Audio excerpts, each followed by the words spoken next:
Hi Gemini, welcome and this is your reading.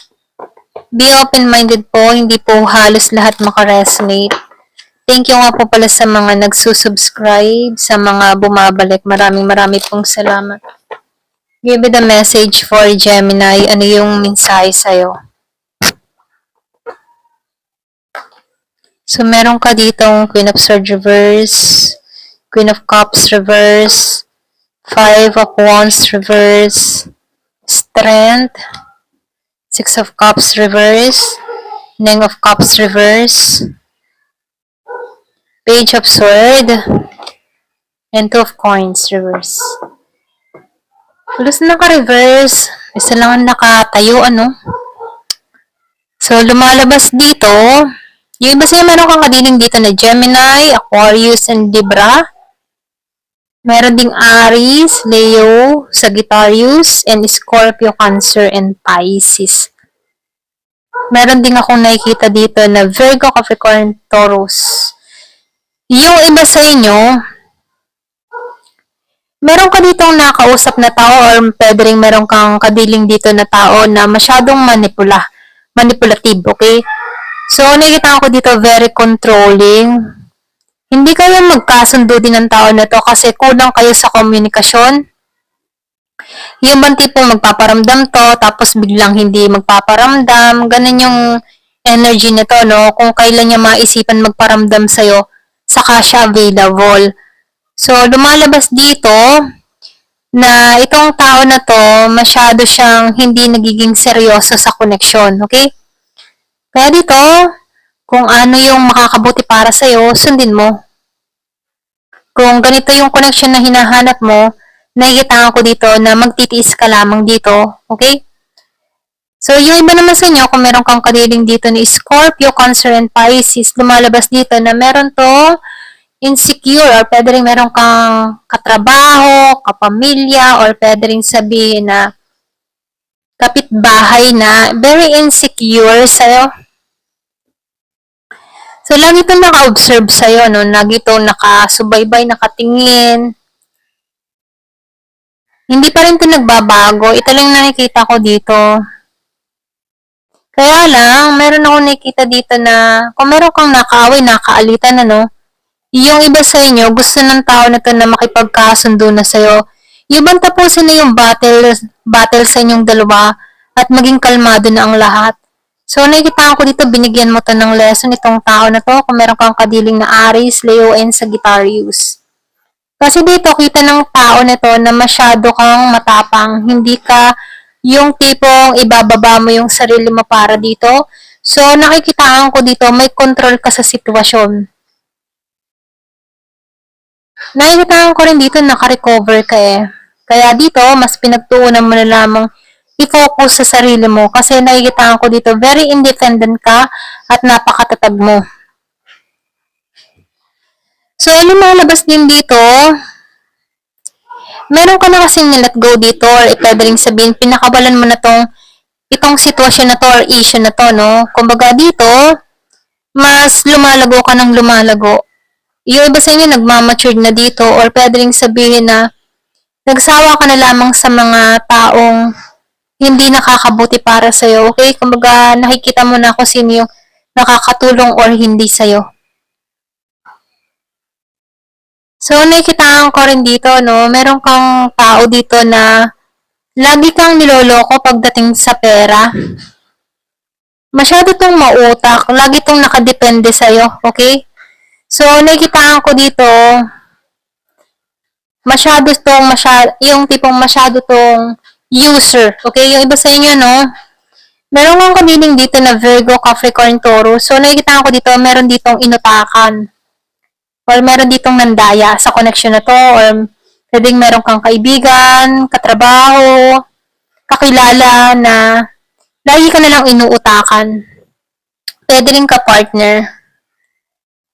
Yung iba naman sa inyo, meron akong nakikita dito pinag-usapan, ano, kumbaga pinagbintangan, chinismis, or pwedeng ni marites. So, lumalabas dito na masyadong malisyosa yung ikinakalat nitong chismis about sa'yo kahit wala ka namang ginagawang masama. So, lumalabas dito na meron tong two faces. Pagkaharap mo, okay siya, pero kapag kapag nakatalikod ka, kung ano-ano mga sinasabi ng tao na to, behind your back. So, lumalabas dito, okay siya kapag kaharap ka. So, nakikita ko dito, kung meron kang mga nasabi na sekreto dito sa tao nito, ipinagkakalat nito. Okay? Kaya dito, binibigyan ka ng babala or mensahe na huwag mo masyadong yung bang huwag ka masyado magkwento-kwento na nangyayari sa buhay mo kasi hindi halos lahat ng pinagkukwentuhan mo ay pumapabor sa'yo, okay? Nakikitaan ko rin dito yung iba sa inyo, na-stress financially, ano, merong mga pinagdadaanan. Baga kulang at kulang pa rin. So, merong pang yung kinakapos sa budget. Pwede rin sabihin hindi maganda ang benta, kung meron ka mang business, or pwede rin yung trabaho may kulang at kulang pa rin. Kahit todo na yung sacrifice mo at pagtatrabaho mo ay kulang at kulang pa din. So, ito lang yung nakikita kong lumalabas rito.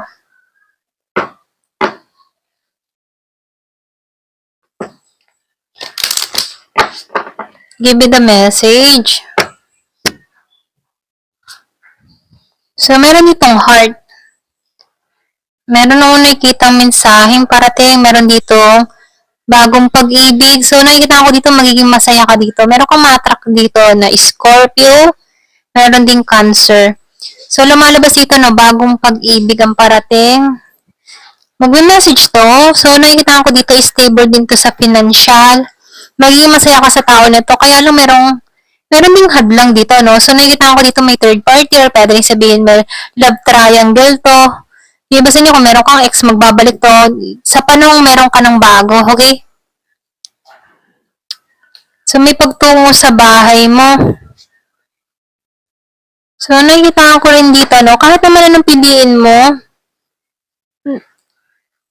magtatagumpay ka. Kaya lang dito, mas magtatagumpay ka sa isa. Okay naman pareho, kaya lang merong nakakalamang, okay? Merong lumalamang. Ito lang nakikita ko, no? Kaya sinasabihan ka dito, pag-isipan mong maigi yung hakbang na gagawin mo or plano mo, okay? Lalo-lalo na sa mga desisyon mo sa buhay. So, meron akong nakikitang susi. So, yung iba sa inyo, no, meron dito tagumpay na mangyayari sa'yo. So, nakikita ko dito, hawak mo yung susi. Meron akong nakikitang oportunidad na parating, okay? Kaya dito naman namimili ka dito kung aling landas ang tatahakin mo. Or pwede rin may bala ka mag-relocate ng lugar, may bala ka magbago ng trabaho. So, pwedeng may bala ka mag-travel. Yun nga lang, nakikita ko dito, mas nakakaangat yung isa, okay? Kaya may ahas din dito, no? So, ingat ka pa rin, may mga tukso nga lamang dito. Kaya kailangan mo dito ng disiplina, no? Kasi may tukso, okay? Pwedeng may matukso sa'yo or pwede rin tuksuin ka dito. Pero ganun pa man, nakikita ko dito. Swerte ka sa pera, okay? Swerte ka dito sa pera. Kahit saan ka naman pumunta, swerte ka. Kaya lang, meron nga lang mas higit, okay? Kung makukuha mo or kung tama yung desisyon na gagawin mo, meron kang two choices dito. Ito lang nakikita ko. Cross. So, nakikita ko dito yung renewal. Ginagabayan ka dito. Yung mga pinagdadasal mo, ipagkakalob sa'yo dito. Kasi nakikita ko dito na ikaw, masyado kang madasalin. Hindi halata sa mukha mo, okay? Pero ganun pa man, nakikita ko dito na matindi yung faith mo sa taas kay God. Ayan, ito lang nafe-feel ko sa'yo. So, ikaw yung tipo ng tao na mahilig magdasal, mahilig ka manalangin, ganon.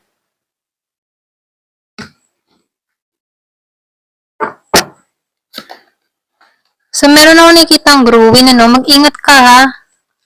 Ayan, meron ding pleasure dito. Meron Taurus.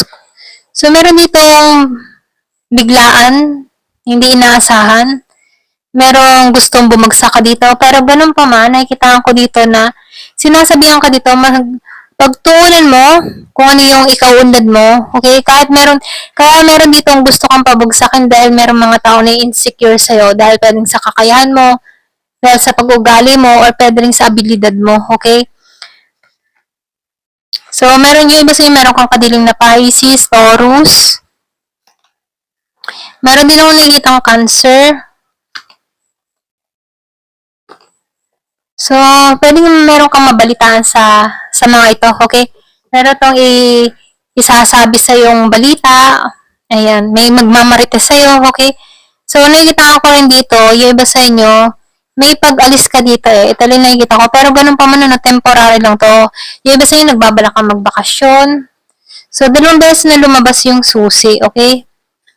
Hawak mo yung tagumpay dito. Ito lang yung nakikita ko. Kahit anong gawin mo, magtatagumpay ka dito. So, nakikita ko lang dito, mag-ingat ka din sa mga pagkakatiwalaan mo. Yun lang naman. Ito lang yung nakikita ko dito. Ayan. Thank you for watching. Love and peace.